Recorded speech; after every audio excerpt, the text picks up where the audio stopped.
नमस्कार, स्वागत है आपका अजीत अंजुम जी के प्लेटफॉर्म पर। मैं हूं नीलू व्यास। रायबरेली और अमेठी के चुनाव का नामांकन हो गया है। काफ़ी इसको हाइप दिया गया। राहुल गांधी अब रायबरेली से चुनाव लड़ेंगे और तीसरे चरण का चुनाव 7 मई को होने वाला है।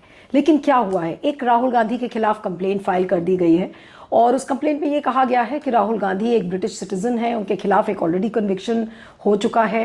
तो क्या चुनाव आयोग को उनका नामांकन रद्द नहीं करना चाहिए? इसके अलावा भी बहुत सारे मुद्दे हैं। आज इस सब पर हम बातचीत करेंगे। हमारे साथ एक बहुत खास मेहमान है, कांग्रेस के वरिष्ठ नेता और एक वरिष्ठ वकील, जो देश के जाना माना चेहरा doctor Abhishek Manu Singhvi. So thank you so much for joining. Doctor Singhvi, जो अब ये राहुल गांधी के खिलाफ एक कंप्लेंट फाइल कर दी गई है, ये कहते हुए कि वो एक ब्रिटिश सिटीजन है और उनके खिलाफ एक कन्विक्शन का मामला है, इस कंप्लेंट के बारे में क्या कहेंगे? ये कहूँगा कि ये मौसम के अनुकूल है। ये मौसम बदल रहा है। मौसम बदलने में कुछ भी हो सकता है। तूफानें आती हैं। हर चीज़ जो आरोप प्रत्यारोप होता है, ये राजनीतिक मौसम जब गर्म होता है तो कहा जाता है। लेकिन मुझे तो इतनी मजाकिया लगी जब आपने बताया, मेरे को पता भी नहीं था। ये बताइए नीलू जी, कितने चुनाव लड़े हैं राहुल गांधी? मुझे याद नहीं, शायद 4 लड़े हैं या 5 लड़े हैं। यहाँ तो मुझे याद है 4 या 5 बार आए हैं लोकसभा। वो ब्रिटिश सिटीजन थे और 2014 से ये सरकार उनको चुनाव लड़ने दे रही है। मैं तो राहुल गांधी की बात तो बाद में करूंगा। मैं तो सरकार की बहुत बड़ी अवहेलना है, ये तो बहुत बड़ी नेग्लिजेंस है। दूसरा, इस प्रकार के आरोप प्रत्यारोप के रिटर्निंग ऑफिसर डिसाइड करेगा। आपको कई महीने, अब आज चुनाव आज हो रहा है, कल हो रहा है, अगले हफ्ते हो रहा है। आप चुनाव के वक्त ये आरोप लगाएंगे या इसकी तहकीकात आप 1 वर्ष पहले करवाएंगे? इसका मतलब क्या हुआ कि इतने सारे उन्होंने दस्तावेज फाइल किए होंगे। कब से किए होंगे? आपको पता है, मैंने चुनाव में दस्तावेज फाइल किए, नामांकन पत्र 100 पेज का, 80 पेज का होता है। तो उसमें से अधिकतर तो जब झूठ है और सब लोग सो रहे थे। तो ऐसी हर मजाकिया आरोप को शोभा नहीं देता प्रकाशन भी करना किसी का। लेकिन प्रकाशन किया तो आपने पूछा है तो ठीक है। डॉक्टर सिंघवी, लेकिन ये सवाल आज इसलिए ज़रूरी हो जाता है क्योंकि जिस तरीके से प्रक्रिया इस समय चल रही है, हमने सूरत में देखा क्या हुआ, इंदौर में, खजुराहो में, किस किस तरीके से कोअर्सिव मेजर्स अलग अलग लें इसको। मैंने कहा, मैं गया था गुजरात में, प्रेस कॉन्फ्रेंस भी की थी। मैंने कहा कि अगर आपको चुनाव से सिलेक्शन, इलेक्शन को सिलेक्शन बनाना है, चुनाव को हटाकर चुनना करना है, तो फिर आप चुनाव को हटाइए, कम करिए। अब आप सूरत लीजिए। अब तो सुमित्रा ताई जैसे कहते हैं इंदौर, उनका वक्तव्य भी आ गया है, लेकिन उनके वक्तव्य की आवश्यकता नहीं है। वो पुराने स्कूल की है, वाजपेयी वाली स्कूल का ही है। ये बीजेपी, पुरानी बीजेपी से कोई संपर्क, संबंध, पहचान नहीं रखती। ये दूसरी बीजेपी है, ये दूसरी पार्टी है। लेकिन सूरत में, इंदौर में, जहाँ की इतने बहुमत से बीजेपी इतनी बार जीती है, आप समझते हैं 12 लोग सूरत में अचानक आपकी तरफ प्यार आ गया, आपकी तरफ आइडियोलॉजी आपके कलर से मैच करने लगी, आपकी तरफ पक्षपात हो गया, एकदम मन बदलाव हो गया, अंदर से प्रादुर्भाव हुआ? नहीं। ये एक विटामिन मिलता है इस वक्त, उस विटामिन के कारण होता है, वो बाजार में नहीं मिलता मार्केट, ये सिर्फ चुनाव पर दिया जाता है। विटामिन एम कहते हैं उसको। तो अगर आप विटामिन एम के आधार पर 12 लोगों को 4+8, तो फिर आप चुनाव, ये तो बड़ा अच्छा मॉडल है। जब चुनाव में कई बार ऐसा होता है कि 260 तक लोग पहुंच जाते हैं, 272 मार्क है, 12-15 सीट का जहां फर्क है, वहां तो इस प्रकार से बहुत जबरदस्त तरीके से आप जीत सकते हैं। और दूसरा, माननीय अमित शाह जी ने कहा कल कि भाई पहली 1950 से अब तक 34 बार निर्विरोध चुनावित हुए हैं। बिल्कुल सही कहा। क्या उसको तुलनात्मक कर सकता है इससे? वो जो निर्विरोध हुए हैं वो वास्तव में निर्विरोध हुए हैं। वो ऐसे नाम हैं जिनके विरुद्ध लोगों ने किसी पैसे, किसी अंतिम क्षण पे विड्रॉल की डेट के बाद नहीं हटाया। एक ऐसा उदाहरण दे दीजिए आप। तो ये किसी भी कॉस्ट पे, बाय हुक और by crook, more by crook and less by hook, जीतने की जो प्रक्रिया, जो मानसिकता है, वो गलत है गणतंत्र, लोकतंत्र में। आपने विटामिन एम की बात की। अब ये विटामिन एम से क्या हासिल कर रही है बीजेपी? मुझे ये नहीं समझ में आ रहा है। सब तरफ कर रही है, सब कुछ कर रही है।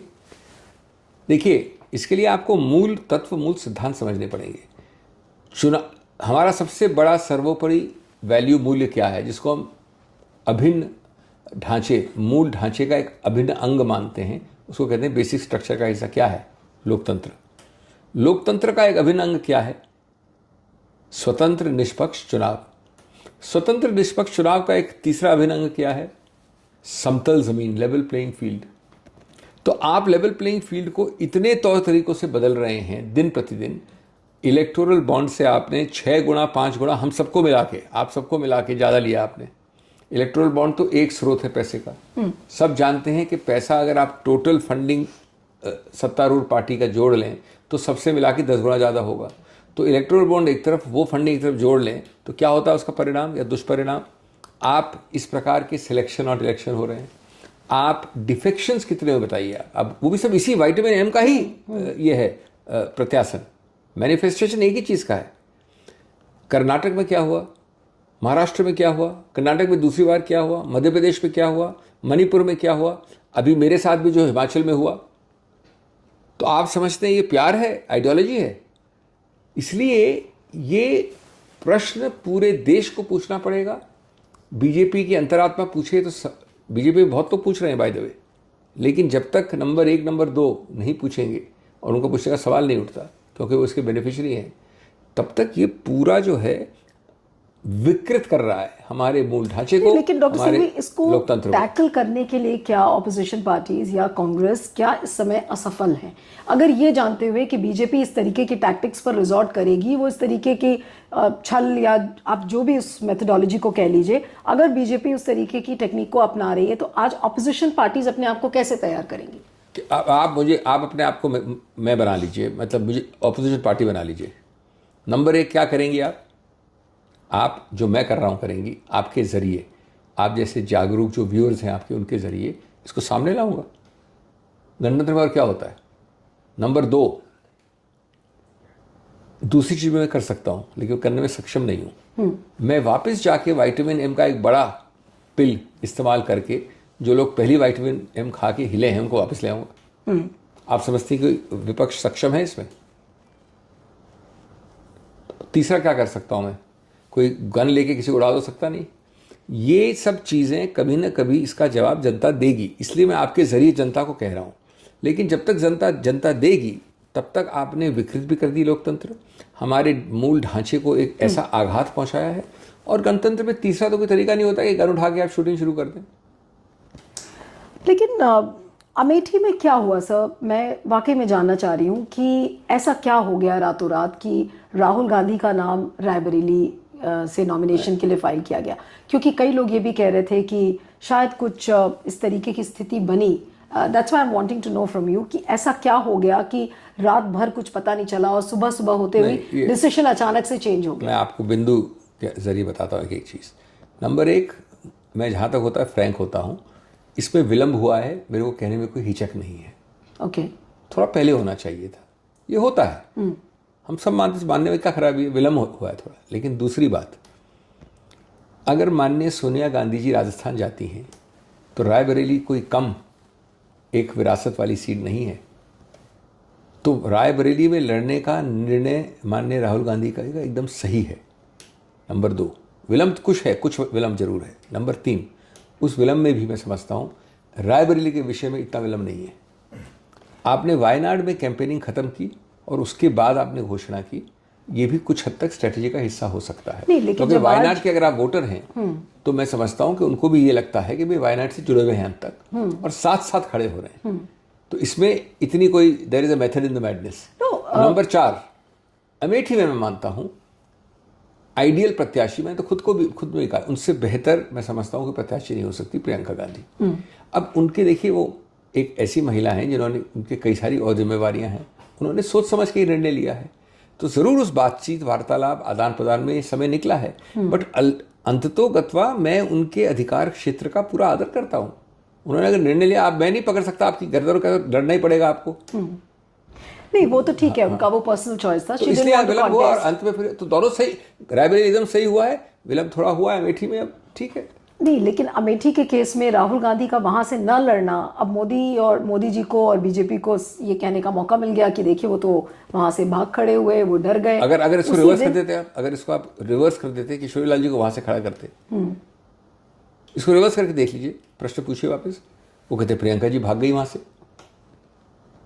वो तो पंचतंत्र की कहानी है ना, आप फादर हैं, मैं सन हूं और तीसरा गधा है और तीनों चल रहे हैं। तो इससे कोई डरने की बात नहीं है। दोनों सीट्स महत्वपूर्ण हैं और दोनों में आइडियल कैंडिडेट्स माननीय राहुल गांधी जी और माननीय प्रियंका गांधी जी थी। राहुल जी खड़े हुए हैं और वायनाड के बाद घोषणा कर दी है, वायनाड के बाद की तो उसमें भी कुछ सेंस है। अब ये बात जरूर है कि मेरी निजी इच्छा थी कि प्रियंका जी खड़ी हों, लेकिन उनके भी तो आपको आदर करना पड़ेगा ना उनके मत को, तो क्या प्रॉब्लम है इसमें? नहीं, लेकिन जिस तरीके का नैरेटिव बीजेपी बार बार गढ़ने की कोशिश कर रही है कि वो डर गए, वो भाग गए। कहाँ भागे? साहब तो खड़े हो रहे हैं, आप खड़े करिए जिसको करना है। साथ साथ चिपके जगह हैं, 2 जगह खड़े हो रहे भाग गए। मैं खड़ा हो रहा हूं 2 लोकसभा सीट से और मैं गणतंत्र से भाग गया हूं, ये कोई मतलब कोई विकृत लॉजिक भी नहीं होती है। मैं 3 जगह से खड़ा हूं ये सिद्ध करने के लिए कि आप गलत हैं। आज आचार्य प्रमोद कृष्णम का भी एक बयान आया है कि 4 जून के बाद कांग्रेस 2 भागों में बढ़ जाएगी, एक प्रियंका कैंप और दूसरा राहुल गांधी कैंप। क्या चल क्या रहा है डॉक्टर सिंघवी कांग्रेस के अंदर? कई बार आप जैसे, मैं समझता हूँ, मैं आदर करता हूँ, जनरली से आपको सब पूछना पड़ता है, you are what devil's advocate, लेकिन डेविल्स एडवोकेट भी डेविल नहीं बन सकता। आप उनके वक्तव्य को एक स्टेटस दे रही हैं और मैं जवाब दे के भी उसको एक स्टेटस और डिग्निटी दे दूंगा जो नहीं चाहता देना। अब देखिए आप कि मैं उनका आदर करता हूँ, मेरे मित्र भी हैं, पहले कांग्रेस के साथ थे भी, हाल तक थे, तो मैं कोई ऐसी सस्ती बात नहीं करने वाला हूँ, लेकिन इतने वर्ष तक थे साथ में हमारे, ये बात उनको अचानक क्यों याद आई?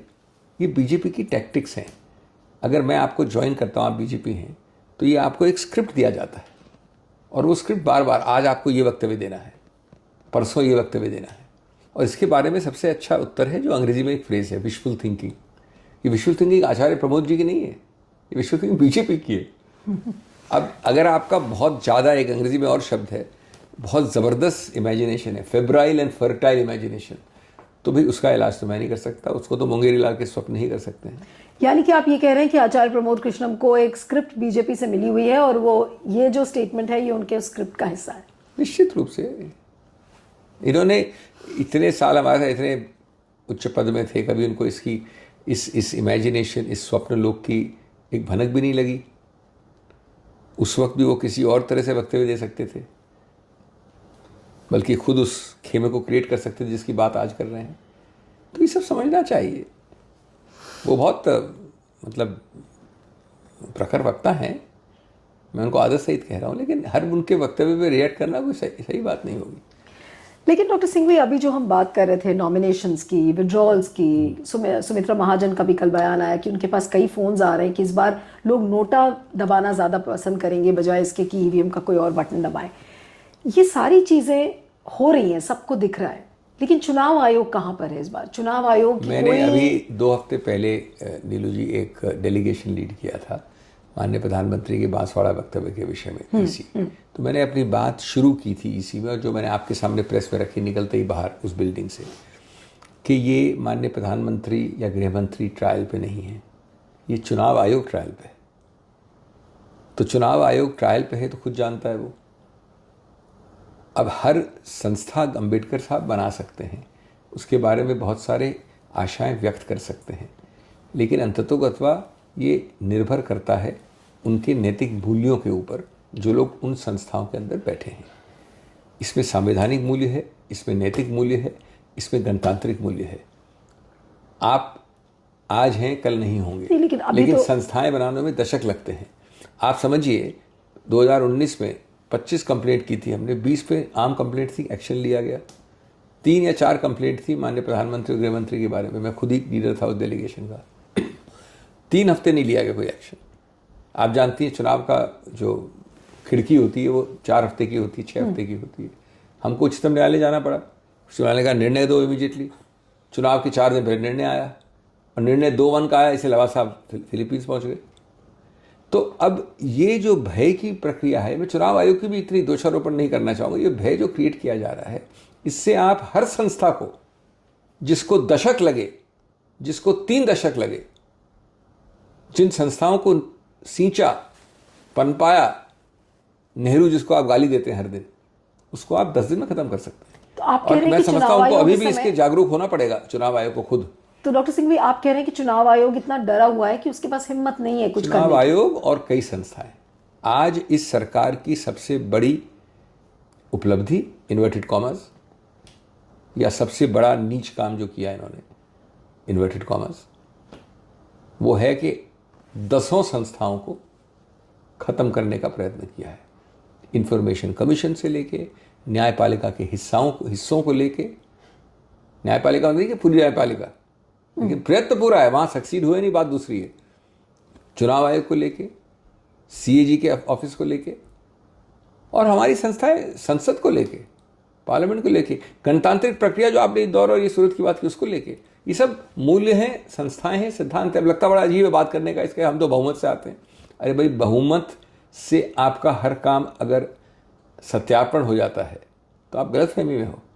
संविधान में तो जो जितने हक दिए गए मानवाधिकार, वो इस बूते पे दिए गए हैं कि उन मानवाधिकार, उन हकों को बहुमत वाले लोग नहीं ले सकें, अल्पमत वाले लोगों के फेवर में दिए गए हैं वो। बट डॉक्टर सिंह भाई, ये जो एक नया पैटर्न चला है, क्योंकि मुझे नहीं याद है हमने 2019 में इस तरीके की चीज़ देखी थी या 2014 में भी देखी हो कि लोग इस तरीके से विड्रॉ कर रहे हैं चुनाव में, और जबरन जो एक विड्रॉल्स नॉमिनेशंस के हो रहे हैं, और वो एक रणनीति के तहत हो रहा है। ये क्या एक नया पैटर्न आप देख रहे हैं पॉलिटिक्स में, और ये बीजेपी की एक नई स्टाइल है?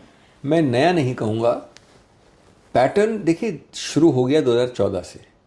हम कंट्रोल फ्रीक हैं, हमारा एक उद्देश्य है जीतना। गांधी जी वाले मीन्स और एंड वाले टेस्ट के आधार पे नहीं, सिर्फ एंड के आधार पे। जीतेंगे जब तक, तब तक हमारे ऊपर आप उंगली नहीं उठा सकते। और जीतने के लिए आप जो फ़र्क देख रहे हैं 14 और 19 में, और 19 और 24 में, वो सिर्फ डिग्री का है। अब ये बात ज़रूर है, जब डिग्री बहुत बढ़ जाती है तो किसी ने कहा था कि difference of degree make for difference of kind, वो हो रहा है। लेकिन सोच वही है, दिशा वही है, गति वही है, उसके उदाहरण अलग अलग हैं। लेकिन ये डिग्री, अगर डिग्री ये बढ़ गई है 2014 और 19 के कंपैरिजन में, वो संकेत क्या है? Does it show desperation? संकेत है, देखिए, दोनों चीज़ें, तीनों चीज़ें। सबसे पहला संकेत है अहंकार और इनफैलिबिलिटी का इंटरसेक्शन। ये एक बहुत भयंकर कॉकटेल होता है, अहंकार एंड इनफैलिबिलिटी। मेरे को इनफैलिबिलिटी का हिंदी शब्द याद नहीं आ रहा है, लेकिन ये इंटरसेक्शन आप देख रहे हैं। यानी कि गलत अपने आप को समझना ही मैं गलत कर ही नहीं सकता। गलत समझने तो दूर की बात है, मैं इनफैलिबल हूं। और मोदी जी, आप कह रहे हो कि मोदी जी, शुरुआत होती है वहां से, लेकिन पूरा एक सिस्टम जो बनाया नीचे उन्होंने, वो वही है। नंबर 2, ये सोच है कि मैं हर छोटी चीज़ को भी छोटी कंट्रोल करूंगा, जिसको मैं कंट्रोल फ्रीक सरकार कहता हूँ। भारत के इस 75 साल को छोड़ दीजिए, किसी देश के 75 साल के इतिहास में ये माइक्रो मैनेजमेंट, कंट्रोल फ्रीकिज्म नहीं देखा आपने। नंबर 3, लेकिन जब आप बीजेपी से ये बात करिए तो बीजेपी फिर 1977 की याद दिला देती है कि ऐसा ही कंट्रोल सिस्टम तो 1977 में कांग्रेस ने भी किया था। चलिए, मैं मान लिया, मैंने, मेरी पीएचडी इमरजेंसी पावर्स में है, तो फिर क्या हुआ? कितना चला वो? कितना चला? 24 महीने, 18 महीने। वो एक संवैधानिक कंट्रोल फ्रीकिज्म था। संविधान के अंतर्गत जो नियंत्रण है, उनके अंदर एक अपवाद था। आज कितने साल हो गए? 10 साल तो हो गए। आपने घोषित तो नहीं की, अघोषित तरीके से चला रहे हो। ये क्या मतलब तुक हुआ? इसको कहते हैं अंग्रेजी में फ्लैट अबाउटरी, वॉट अबाउटरी। ये क्या तुक हुआ? 77 में आपने के किया था, अपवाद हुआ था, एक डिस्टॉर्शन विकृत हुआ था, मैं मानता हूँ, चलिए, तो क्या, सो व्हाट।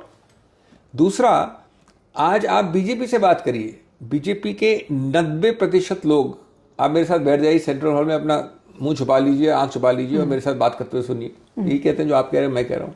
हिम्मत किसके अंदर है? विटामिन एक एम, मैंने बात की, विटामिन जी एक दूसरा विटामिन होता है, वो विटामिन और भी अल्प मात्रा में है, वो खत्म कर दिया है माननीय नंबर 1 नंबर 2 ने।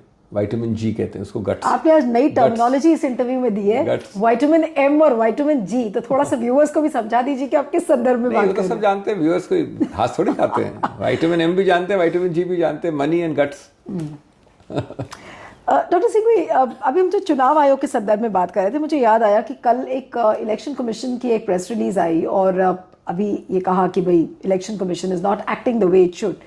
बट कल एक प्रेस रिलीज बड़ी इंटरेस्टिंग थी, जिसमें ये कहा गया कि 23 देशों के जो इलेक्शन मैनेजमेंट बॉडीज हैं वो आ रहे हैं, हमारे देश का चुनाव वो देखेंगे 4 मई से आई थिंक 8 या 9 मई तक, 5-6 दिन वो लोग रहेंगे।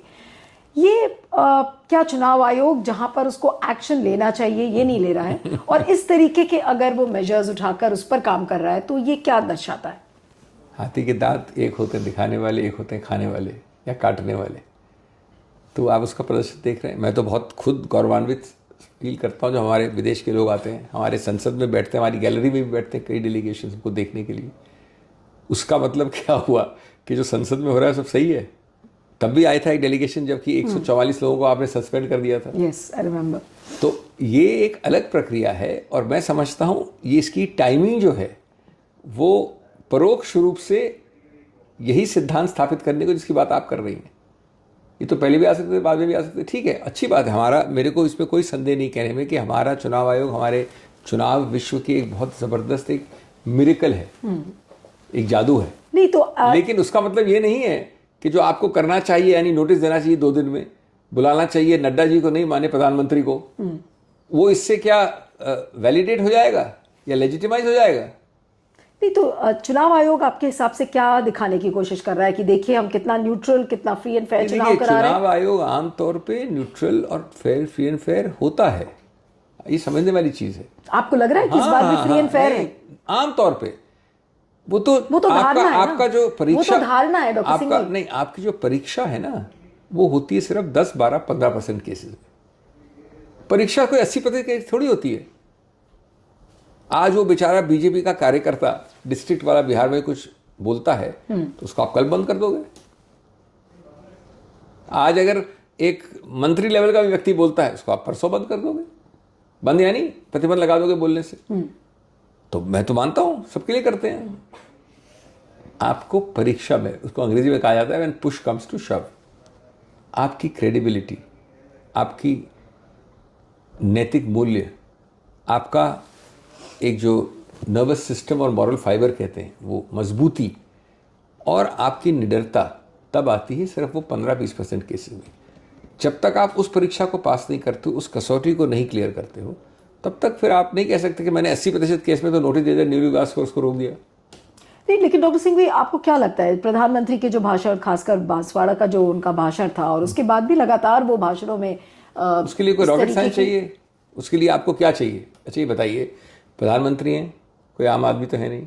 उसका वीडियो उन्होंने कहा कि फेक है, उन्होंने कहा कि मैंने नहीं कहा, उन्होंने कहा कि मेरा मतलब ये नहीं था, ये था। 4 चीज़ें होती हैं, उन्होंने चारों में से, उन्होंने या उनके बिहाफ पे चारों में से एक चीज़ भी आई है आपके पास? नहीं आई है। तो अब आप हैं, मैं हूँ, हम आम पढ़े हुए हैं 12वीं कक्षा तक, उसको दिखा दीजिए। अगर वो नहीं है उल्लंघन किसी चीज़ का तो फिर मॉडल कोड ऑफ कॉन्डक्ट का कागज़ को फाड़ के फेंक दीजिए ना। It's as simple as that. अब मैं उसमें इतना अगर उसको न्यूआंस करूंगा तो आपके हिसाब से मॉडल कोड ऑफ कॉन्डक्ट हफ्ते भर तक नोटिस इशू नहीं किया, नोटिस इशू किया हफ्ते भर बाद नड्डा जी को, एग्जैक्टली, जबकि डिनाई नहीं हुई है स्पीच, कंटेंट डिनाइड नहीं है, शब्द डिनाइड नहीं है, बल्कि दोहराए गए हैं, व्यक्ति विशेष डिनाइड नहीं, तो फिर क्या बचा क्या इसमें? नहीं तो क्या मॉडल कोड ऑफ कॉन्डक्ट इस समय चुनाव आयोग के लिए एग्जिस्ट कर रहा है या नहीं कर रहा? बिल्कुल कर रहा है, आपके लिए और मेरे लिए। लेकिन प्रधानमंत्री सेलेक्टिवली कर रहा है। मैंने बताया एग्जाम्पल 80 और 20%। आप अपनी क्रेडिबिलिटी पर 80% में तो हम बहुत जल्दी लेते हैं एक्शन, इसलिए आप बहुत महान एक संस्था है। टेस्ट कसौटी परीक्षा वो 20% है, 15% है। लेकिन आज प्रधानमंत्री नरेंद्र मोदी के खिलाफ हिम्मत नहीं है, ताकत नहीं है, या बोलने की इच्छा ही नहीं है इलेक्शन कमीशन की। तीनों चीजें निश्चित रूप से तीनों चीजें, इसमें कोई दो राय नहीं है। और चुनाव आयोग को क्यों आप सिंगल आउट कर रही हैं? कई ऐसी जगह हैं, व्यक्ति विशेष हैं, संस्थाएं हैं। आज आप अपने आप को अपना हाथ रखिए अपने हृदय पर और पूछिए कि उस स्वतंत्रता जिससे आप ट्वीट करती थी 4-5 साल पहले, इसी सरकार में आप करती हैं, ट्वीट कर सकती हैं? जिस स्वतंत्रता से आप बात करती थी, हमारे जैसे लोग तो फंसे हुए हैं, कभी भी आप कुछ कर सकती हैं, हम तो बोल देते हैं आपके सामने, लेकिन कितने लोग बोलते हैं? और आप जिस एक स्वतंत्र इच्छा से घूमती घामती कहती बोलती थी, मैं आपकी बात नहीं कर रहा हूँ, आपके चैनल की बात कर रहा हूँ, आपके किसी प्रोग्राम की बात कर रहा हूँ, सबकी बात कर रहा हूँ। किस में है, कौन सी मीडिया में है? लेकिन जो अब चुनाव 2 फेजेस खत्म हो चुके हैं, अब तीसरा चरण है अभी 7 तारीख को, और उसके बाद क्या लग रहा है आपको? अभी तक आपका क्या अनुभव है कि किस तरीके से चुनाव मेरा मानना आगे है बढ़ कि रहा है? बहुत अच्छे परिणाम हुए हैं अभी तक जो मतदान हुआ है। सच्ची बात तो ये देखिए, सिवाय एग्जिट पोल के जो हमको मिलते नहीं अंत तक, या जो सरकार की इंटेलिजेंस एजेंसीज हैं अंदर की, इसके अलावा कोई, इन दो के अलावा बाकी आप और हम और जितने लोग साथ बात कर रहे हैं सब अटकल लगा रहे हैं। That is the objective answer.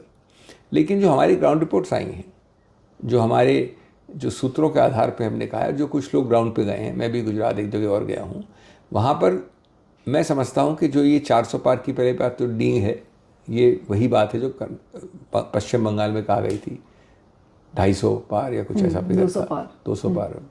उसके बारे में कोई बात ही नहीं की, न गोदी मीडिया ने पूछा, न किसी ने बात की उसके बाद। तो अभी अगर आप कागज़ पे बैठ के अपना लॉजिक लगाएं और तमिलनाडु में गिने कितनी आएंगी, केरला में गिने कितनी आएंगी, कर्नाटक में गिने कितनी आएंगी, महाराष्ट्र में गिने कितनी आएंगी, कुछ गिन लीजिए राजस्थान में हमारे अगेंस्ट विरुद्ध गिन लीजिए बिहार में, अगर इन सबको टोटल करें तो हमारा काफ़ी एक अच्छा फिगर आ रहा है। अब मैं प्रेडिक्शन नहीं दूँ कितना फिगर आ रहा है, लेकिन ये कहना कि ये वन साइडेड होगा नहीं, क्या वो फिगर इस तरह से आपको दिख रहा है कि सरकार बनाती हुई हाँ निश्चित रूप से। इसीलिए मैं देखिए सरकार बनती है ऊपर ढांचे, उसके नीचे अंदर क्या सामान है, उसमें मैं अंदर के सामान की बात कर रहा हूँ। इट्स अ बिल्डिंग ब्लॉक, उसके बिल्डिंग ब्लॉक्स के यही तो तत्व हैं। अब आप दो उदाहरण लीजिए। केरला में 20 सीट्स हैं, हम 20 भी हार जाएं कांग्रेस और लेफ्ट 20 भी हार जाए, बीजेपी जीतेगी। वो 20 की 20 हमारे हिस्से में आएंगी, चलिए 19 गिन लीजिए, आप बहुत ज़्यादा जनरस हैं तो। सेम चीज़ होगी तमिलनाडु में 39। तो आपका अकाउंट शुरू हो रहा है 59 से। लेकिन अभी हाल में नरेंद्र मोदी जी ने ये कहा कि कांग्रेस की सीटें तो पिछले बार से भी कम आएंगी। अभी हाल की 2-3 दिन पहले ही रैली में बोला था। वो तो लाजमी है, चुनाव चल रहा है। तीसरी चीज़, हम सैचुरेशन पॉइंट पे नहीं है, माननीय मोदी जी सैचुरेशन पॉइंट पे है। वहां से वो नीचे जा सकते हैं, ऊपर नहीं जा सकते। नहीं, लेकिन जो एक फीलिंग है सर, वो कह रहे हैं कि हम ऊपर जाएंगे। कल कहा माननीय अमित शाह जी ने कि हमारी सीटें दक्षिण में 4 प्रदेशों में, और उन्होंने 6 जोड़ लिए, कांग्रेस से ज़्यादा होंगी। अब इसका कोई तुक तो होना चाहिए ना। 39 आउट ऑफ 40 मैं कह रहा हूँ आपके सामने, आज नोट कर लीजिए, और 20 आउट ऑफ 20 कह रहा हूँ यहाँ पर, 19 मान रहा हूँ, चलिए आपकी बातचीत के हिसाब से। और कर्नाटक में मैं बहुत अच्छा नंबर मान रहा हूँ। तो फिर कैसे होगा उनकी सीट हमसे ज़्यादा? तो कहने की बात अलग होती है। मैं समझता हूँ वो कार्डर्स को इन्फ्यूज़ करना चाहते हैं, कार्डर्स को एक कार्यान्वित करना चाहते हैं, वो अलग बात है। मुझे 1 महीने पहले तक जो ये कॉन्फिडेंस इस बार इंडिया अलायंस का भी जो दिख रहा है, वो 1 महीने पहले तक नहीं दिख रहा था। ये 1 महीने में क्या बदल गया आपको लगता है? क्या चीज़? दो चीज़ें। देखिए, कॉन्फिडेंस हमेशा था, लेकिन देखिए अलायंस गठबंधन में एक बेसिक चीज़ होती है जो कई बार वोटर भी नहीं समझता है। निश्चित रूप से ज़्यादा गणतांत्रिक अभिव्यक्ति होती है, निश्चित रूप से यूनिफॉर्मिटी कम होती है। वहाँ न तानाशाह है, न डिक्टेटर है, न एक न्यूमेरो 1 और न्यूमेरो 2 है। तो वहाँ आपको अलग अलग आवाज़ें मिलेंगी, इसलिए आपको लगता है। लेकिन सबसे बड़ी बात जो हुई है आपके प्रश्न के उत्तर में, एक कंसोलिडेशन ऑफ वोट हुआ है बहुत हद तक। मैं कहूँगा लगभग 500 सीटों तक, और शायद ज़्यादा, बट 500 मानूंगा मैं। एक व्यक्ति एक कॉन्स्टिट्यूंसी से हो रहा है, उसको आप 550 मान लीजिए, वो कोई छोटी बात नहीं है। लेकिन नंबर दो जो तब से हुआ है, खुद बीजेपी और मोदी जी ने हिट विकेट बहुत बार किए, इसको भी आप भूल जाते हैं। जो पिछले 1 महीने में लोगों को लगता है कि क्या समझते हैं अपने आप को, इस देश की बपौती को लेके बैठे हैं, इसको अपनी खुद की बपौती है। ये यहाँ पर आप लोगों को अरेस्ट कर रहे हैं, इस प्रकार के वक्तव्य दे रहे हैं, क्या समझिए आपको शोभा देता है माननीय प्रधानमंत्री को ये बोलना हमेशा हर दिन? दुनिया की तीसरी सबसे बड़ी जनसंख्या है एक समुदाय की, ये कहना कि ये सब हड़प लेंगे आपसे, ये कहना कि ये इनहेरिटेंस टैक्स जो कांग्रेस ने अबॉलिश किया है और जिसका वक्तव्य प्रकाशित है माननीय मंत्री महोदय जयंत सिन्हा जी का, इनकी सरकार का प्रकाशित है, तो मतलब ये तो एकदम थिक स्किननेस से बोलने की कि जिसको कुछ पता ही नहीं किसी को। नहीं, जो आपने कंसोलिडेशन की बात की कि कंसोलिडेशन दिख रहा है लगभग 500 सीटों पर, कि वन पर्सन वन कंस्टिट्यूएंसी वाला, कौन सा मुद्दा आपको लगता है कि बहुत ज्यादा इस समय लोगों के मन में बैठ गया है? जो भी इश्यूज है, जैसा आपने कहा, नंबर 1 बेरोजगारी। ओके, आप कभी पूछिए किसी नहीं, बट यही जनता थी बेरोजगारी पे पहले तो नहीं वोट करती थी। नहीं, पर आपने पूछा कि देखिए नहीं ऐसा नहीं है। आप पूछिए बीजेपी से, किसी आदमी से, आपको हमेशा उत्तर देंगे इनडायरेक्ट, परोक्ष इसका। पूछिए कि आप ये दर है, CMI के प्रकाशित फिगर है आपको, मेरे को याद नहीं है अभी, CMI के प्रकाशित फिगर है, 4 होते हैं figure, rate of unemployment, urban unemployment, rural unemployment, female unemployment, male unemployment, रफली 6 हैं इस तरह के फिगर्स। आप पूछेंगे तो बोलेंगे साहब बिल्कुल नहीं, बहुत सारे जॉब्स क्रिएट किए हैं। अगर इतना इंफ्रास्ट्रक्चर में इन्वेस्टमेंट हो रहा है तो जॉब्स तो ज़रूर हो ही रहे होंगे। अब मार्क हो ही रहे होंगे, ये जवाब हर जगह आता है। कल माननीय अमित शाह जी ने कहा एक चैनल, नहीं, जिस दिन मैनिफेस्टो रिलीज हुआ था तो उस दिन भी प्रधानमंत्री ने बीजेपी का मैनिफेस्टो हो ही रिलीज रहे बोला कि jobs through investment, job through कितने हो रहे हैं क्यों नहीं बोलते हैं, इंफ्रास्ट्रक्चर कितने किसी देश में बेरोजगारी की दर तो प्रकाशित होती है ना। आप ये बोल रहे हैं हो ही रहे होंगे, स्टार्टअप्स बोलते हैं दूसरा, तीसरा बोलते हैं कि इसकी मल्टीप्लायर इफेक्ट। मैं मानता हूं होते हैं, आंकड़े क्यों नहीं देते हैं आप? मैं मानता हूं कि अगर 100 बेरोजगारी है तो आपने उसको 90 जरूर कर नहीं, दिया तो है। इसका क्या मतलब है? इसका मतलब ये है कि जो जनता 2019 तक बीजेपी के फेवर में वोट कर रही थी, क्या आज उसको बीजेपी की असलियत सामने समझ में आ गई है? उसका मतलब ये है, नंबर 1 डिग्री बढ़ गई है, बेरोजगारी की डिग्री हर वर्ष बढ़ी है। नंबर 2 एंटी इनकम्बेंसी है कि साहब ये हर बार बोलते हैं, आशा देते हैं, वायदा देते हैं, करते पूरा नहीं होता। तीसरा अहंकार और इनफेलिबिलिटी का इंटरसेक्शन, जो मैंने उदाहरण दिए, जिसको मर्जी पकड़ जेल में डाल दो, जब मर्जी कुछ भी बोल दो, और ये दिखाओ कि हम किसी तरह से जीतेंगे। तो जनता है जज अल्टीमेटली। अब देखिए, जीतना हारना उसकी ब्लेसिंग है, उसका वरदान है, लेकिन मैं नहीं समझता कि इसको आम आदमी अच्छे से मानता है। बीजेपी की कार्डर्स को व्यवस्थाएं होती हैं, लेकिन उनको भी लगता है मन में ये। लेकिन पहली बार हम लोगों ने देखा कि लोकतंत्र और संविधान एक बड़ा इशू है, स्पेशली इन SC STs और OBC पॉपुलेशन, जहाँ पे ये बोला जा रहा है कि संविधान अगर नहीं रहेगा तो आपका आरक्षण छिन जाएगा। प्रधानमंत्री उसको दूसरे तरीके से उसको लोगों के बीच में रखते हैं कि भाई देखिए, तो मुस्लिमों को आरक्षण देने की बात करते हैं। और ये एक तो पहली बात है कि माननीय प्रधानमंत्री और अमित शाह जी की 90% स्पीचेस में ये मुस्लिम वर्ड ले आते हैं। हर चीज़ को धार्मिक बना दिया है, हर चीज़ को। जहाँ वो सेकुलर बात भी करते हैं वहाँ धर्म का एक ही पुट डाल देते हैं। ये आज तक कभी किसी प्रधानमंत्री ने कभी नहीं किया। बीजेपी के प्रधानमंत्री हैं, बीजेपी के कार्यकर्ता और मंत्री कभी। नंबर 1। नंबर 2, ये जो बार बार ये कहा जाता है, इसका अभिप्राय क्या है? एक भय प्रकट करना और एक क्रिएट करना। आप किसी 30 साल पुराना मेरा एक वक्तव्य उठा के बोलते हैं। आपको लगता है कि माननीय मनमोहन सिंह जी ऐसे व्यक्ति हैं जो ऐसा वक्तव्य दे सकते हैं? ये बात ज़रूर, उनकी वो सेंटेंस जो है उसमें उन्होंने प्रीवियस सेंटेंस में 4 वर्गों की बात की है और फिर कहा स्पेशली माइनॉरिटीज़। तो आप उसको विकृत कर सकते हो, लेकिन आपको लगता है कि कोई ऐसी चीज़ या ऐसी एक हल्की हरकत कर सकता है मनमोहन सिंह जैसा आदमी कि मैं सब चीज़ आपको दे दूँगा कि आप मुस्लिम हैं? ये तो सिर्फ ये तरीका है अंग्रेज़ी का कहने का कि जो लोग डिप्राइव्ड हैं, जिनके पास कम है, शिक्षा का इंडिकेटर कम है, रोजगार का इंडिकेटर कम है, उनकी मदद करिए, सब्सिडी दीजिए, उनको असिस्ट करिए। अब उसको आप विकृत करके बोल रहे हैं कि अगली बार सरकार आएगी सब ले लेगी। बट डॉक्टर सिंह, एक सवाल और भी है कि अगर विकृत की हुई वो डॉक्टर मनमोहन सिंह की स्पीच थी, कांग्रेस ने उसको अपोज क्यों नहीं किया टूथ एंड नेल? मैं इसलिए पूछ रही हूँ क्योंकि अमित शाह ने एक कभी स्पष्टीकरण तभी आ गया था। नहीं, स्पष्टीकरण नहीं। आप अमित शाह को देखिए ना, वो कैसे करते हैं। अमित शाह की जो स्पीच आई उसमें उन्होंने रेवंत रेड्डी और उनके जो सोशल मीडिया के लोग थे उनको बुलाया, दिल्ली पुलिस ने उनको समन किया। क्यों? What I am saying is that आज कांग्रेस वो अग्रेशन या उस तरीके से क्यों नहीं करना उतना ही अग्रेशन है, हमारा स्पष्टीकरण उतना ही है, लेकिन हमारे पास यंत्र तंत्र नियंत्रण नहीं है जो आपके पास है एज गृह मंत्री ऑफ इंडिया। पूरे फोर्सेस हैं कि दिल्ली पुलिस पहुंच जाती है हैदराबाद में। नहीं, लेकिन तेलंगाना की पुलिस अगर तेलंगाना की पुलिस लिमिटेड अधिकार क्षेत्र होते हैं।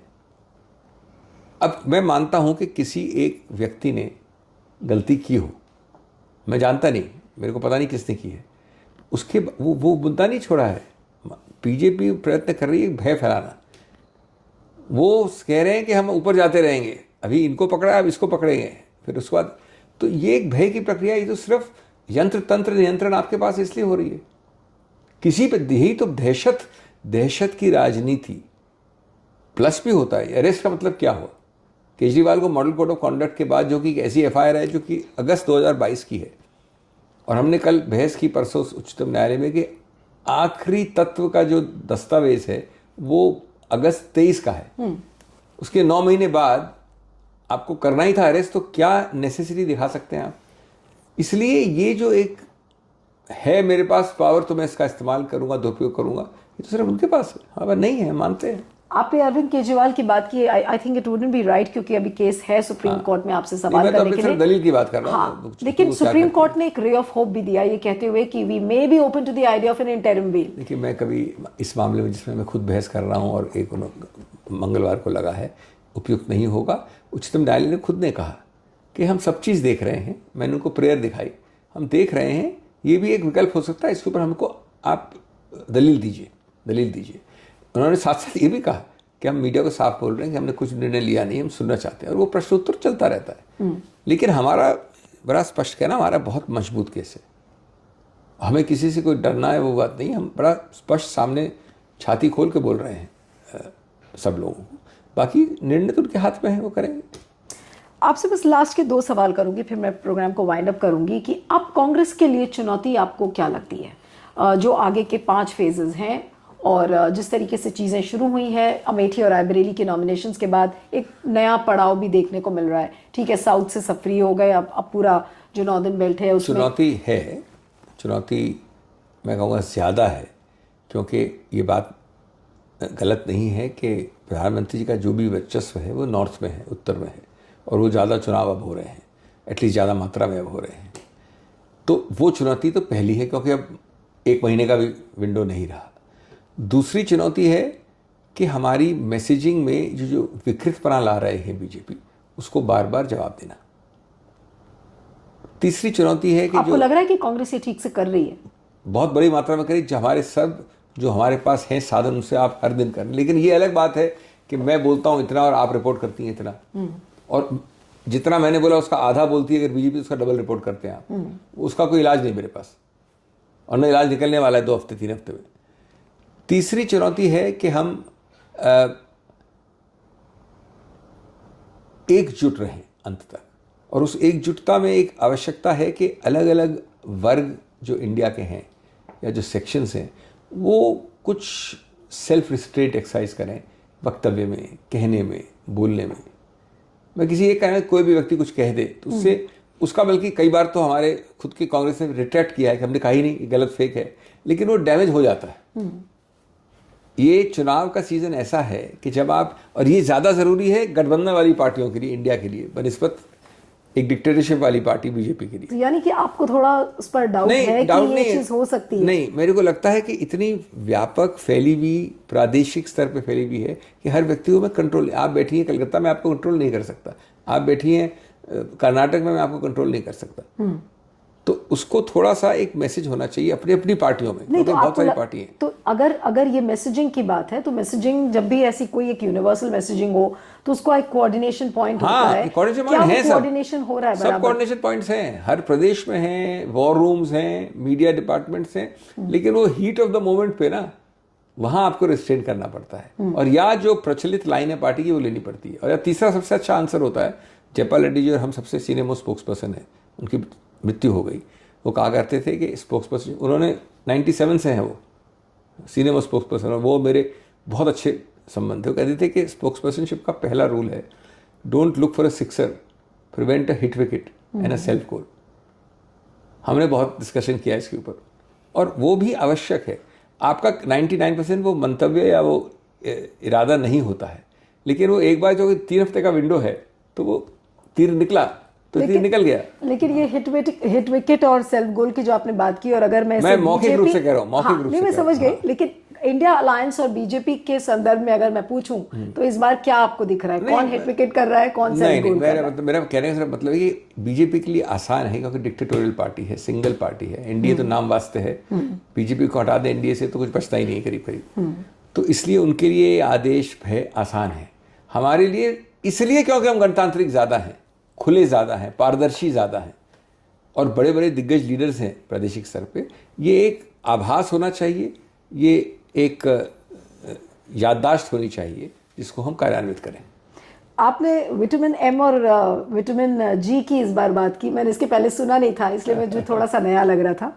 और तो विटामिन एम और विटामिन जी आगे के जो 5 जो फेजेस हैं उसमें कितना कामगार रहेगा, और देखिए, हो सकता है कि बीजेपी के हाथ में हथियार आ जाए। दोनों वाइटामिन्स किसी और के विषय में हैं, न हमारी बात नहीं है वो। तो अब वो कितना विटामिन एम का दुष्प्रयोग करते हैं और कितना जो उनके सामने खड़ा आदमी विटामिन जी निकाल सकता है, ये देखिए अंततोगत्वा नीरू जी, ये किसी पे निर्भर नहीं करता, ये व्यक्ति विशेष पे निर्भर करता है। व्यक्ति विशेष, तो आप कैसी हैं, आपकी सोच कैसी है। इंडिया अलायंस का इस पे बस भी नहीं चल सकता। नहीं, ये इंडिविजुअल बस चलता है। जिसको जाना है वो आपका कभी था ही नहीं, जिसको। लेकिन ये बात जो है ये कहीं ना कहीं अंदर से आती है, और मैं मानता हूं कि इसका इतना ज़्यादा व्यापक दुष्प्रयोग हो गया है कि इसके अगेंस्ट रिएक्शन भी हो रहा है। मन ही मन लोग बहुत इससे डिस्गस्टेड हैं। अब ये अलग बात है कि आपके पास प्रलोभन है, आपके पास साधन है, आपके पास सब है, ये इन प्रकार इन सब है, तो ठीक है। सो विटामिन एम और विटामिन जी से ही अब मोदी जी सत्ता में वापस लौटना चाहते हैं। एक का दुष्प्रयोग और दूसरे का एब्सेंस। चलिए, थैंक यू सो जी मच। का प्रयोग नहीं, जी तो एब्सेंस की बात है। Doctor Singhvi, thank you so much for joining. Thank you.